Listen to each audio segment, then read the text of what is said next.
In this episode, we'll explore the refinement process of this Juniperus rigida, or needle juniper. This tree was brought by one of our clients to kouka-en for seasonal pruning and wiring in the early summer. The current year's growth had become leggy, and the branches had lost their sharp appearance.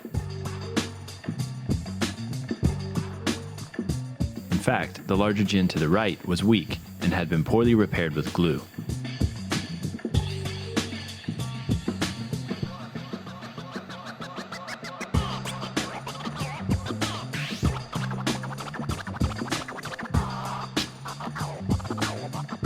The first step in the refinement of this tree was to clean the dead wood.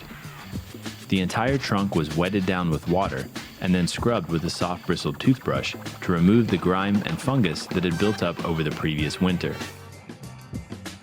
The process of spraying with water and scrubbing was repeated until the wood was free of debris.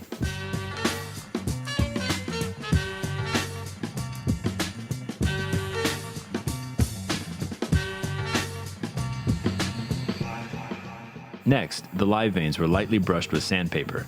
Unlike Shinpaku junipers, we do not completely remove the flaky bark of needle junipers, but rather lightly scrub the existing bark with sandpaper to achieve a reddish hue. This is partly because the bark of needle junipers is interesting unto itself, but also because it is much more easily damageable than the bark of Shinpaku junipers.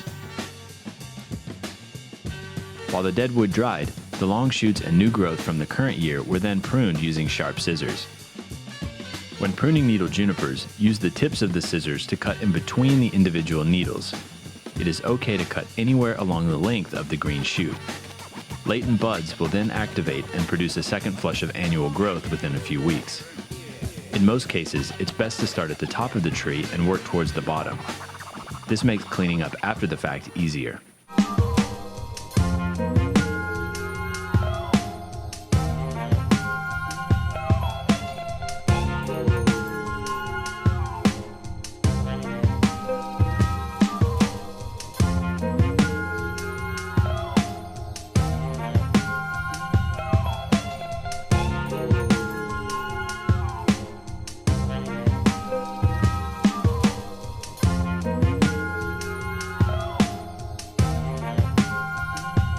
The large jin to the right, which was previously repaired with glue, was weak and wobbly.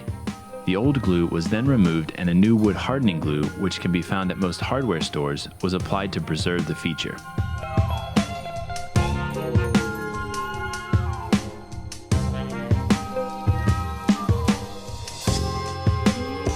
The jin crossing the trunk was shortened and feathered to create a less obtrusive appearance.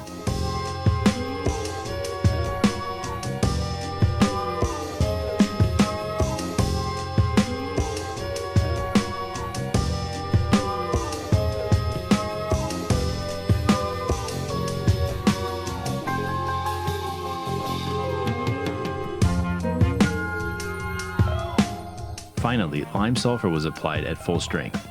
Subsequent applications will be cut to half strength with water.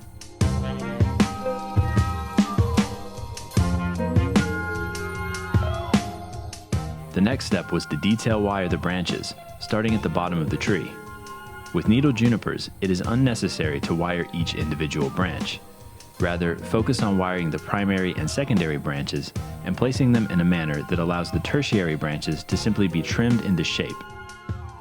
Place the primary and secondary branches first, creating a hand-shaped flat-bottom pad.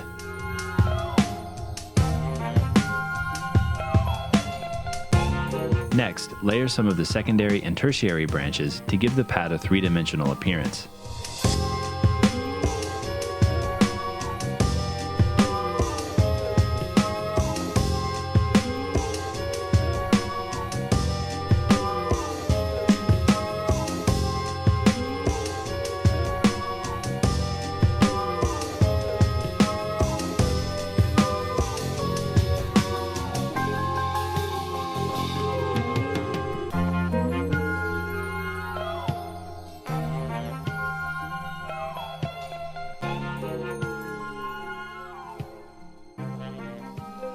Lastly, trim the upper foliage into a well-formed, tapered shape and pluck any downward hanging needles using tweezers. When plucking, not only should the foliage hanging below the pad be removed, but also those needles dangling back within the pad. Cleaning these out will create a more open, refined look to the tree.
Once all of the lower branches were set, the apex was then wired and shaped.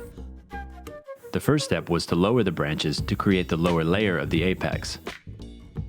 This is a somewhat difficult process because it is rather easy to create a helmet-like appearance, which we want to avoid. As the secondary and tertiary branches were set, upward-oriented foliage was cut and certain areas were thinned to create a more dynamic, less rounded appearance. These added shadows give depth and texture to the apex.